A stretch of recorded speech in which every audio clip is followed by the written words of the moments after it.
Hello everyone, welcome to my channel. Today I'm going to show you how to create templates in Microsoft Word. Templates can save you a lot of time by allowing you to reuse the same document layout, formatting, and content whenever you need to create similar documents. Let us get started. The first thing is to open Microsoft Word on your computer. Once Word is open, create a new blank document or open an existing document that you want to use as a template.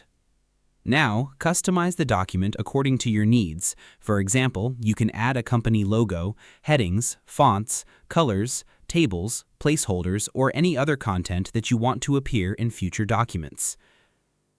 After you finish designing the document, review it carefully to make sure everything looks the way you want. Next, click on the File tab in the top left corner of the screen. From the File menu, select Save As. Choose the location where you want to save the template. In the Save As Type drop-down menu, select Word Template. If your template contains macros, choose Word Macro Enabled Template. Enter a name for your template, then click Save. Your template has now been created successfully.